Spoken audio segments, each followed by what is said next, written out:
Di awal cerita, kita diperlihatkan beberapa pemuda yang sedang berpesta.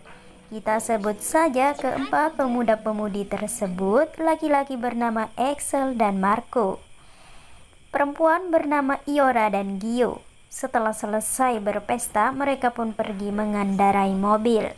Beberapa lama kemudian mereka tiba di sebuah SPBU dan mengisi bensin sambil berbelanja cemilan. Belum mereka pergi, tidak melewatkan untuk mencari masalah dengan para fuckboy dengan menggoreskan mobil mereka.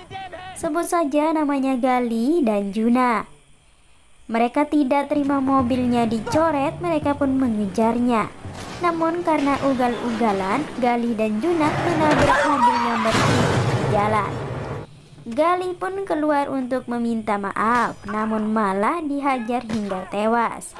Melihat Gali tewas, Juna pun mencoba kabur, namun berhasil dilempar menggunakan linggis hingga tewas juga. Beralih ke pelarian, Iora, Gio, Axel, dan Marco merasa sudah aman dan tidak dikejar lagi. Mereka pun merasa tenang, namun dengan terkejutnya mereka ditabrak dari samping hingga mobil mereka tidak bisa hidup kembali. Mereka keluar dari mobil dan berlari berpencar agar tidak tertangkap. Axel berhasil ditangkap dan dieksekusi. Iora melarikan diri lewat lift lalu masuk ke dalam ruangan besi.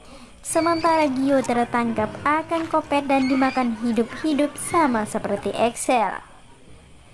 Melihat temannya tewas dimakan, Iora keluar di persembunyiannya dengan membawa dinamit di tubuhnya. Ia berusaha melarikan diri dan berhasil ditangkap. Saat akan pergi, akan kopet bertemu dengan polisi yang sedang berpatroli. Iora mencoba meminta tolong kepada polisi tersebut, namun naas mereka pergi. Sampai di suatu tempat, Iora dibawa dua orang dan langsung diikat. Saat akan dibawa, Iora melawan dan menyandra satu akang kopet dengan pisau yang dibawa. Dengan memanfaatkan situasi tersebut, ia kabur dengan merangkak di sebuah gorong-gorong. Sampailah di ujung, namun ia dikagetkan dengan kehadiran seorang kakek bersenjata. Tak berselang waktu lama, si akang kopet muncul dan langsung ditembak oleh kakek legend hingga tersungkur. Kakek yang terbakar emosi langsung merangkak meninggalkan Iora untuk memburu para psikopat. Ketika sang kakek pergi, kopet yang tersungkur terbangun dan mengejutkan Iora. Tentu saja berhasil didorong hingga terjatuh dan ia melanjutkan melarikan diri. Sampailah di sebuah pintu dengan penjaga akang molor. Dengan berhati-hati melewati pintu tersebut dan menemukan ruangan yang terdapat wanita yang akan dieksekusi oleh dua kopet.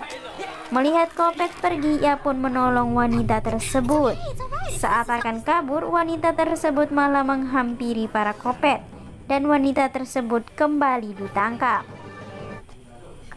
Iora kabur dan bersembunyi di kamar mandi. Kemudian salah satu kopet masuk mencarinya. Dikira akan kopet sudah pergi, Iora keluar. Dikejutkan dengan si kopet yang menunggunya dan langsung mencekiknya. Tidak lama kemudian muncul seseorang laki-laki menyerang kopet. Melihat ada kesempatan untuk kabur, Iora pun berlari, tetapi dua orang mengikutinya dan kembali tertangkap. Saat akan dieksekusi, kakek legend muncul membawa sandara dan meminta agar Iora dilepas.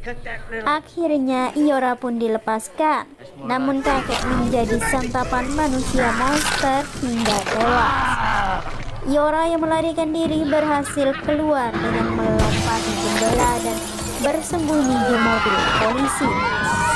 Psikopat yang mengejarnya mengamuk dan menyerang kerumunan. Melihat ada kesempatan, ia berlari, namun dikejar dua psikopat. Beruntung diselamatkan mobil yang melintas yang langsung membawanya pergi. Cerita pun tamat. He was right in front of you.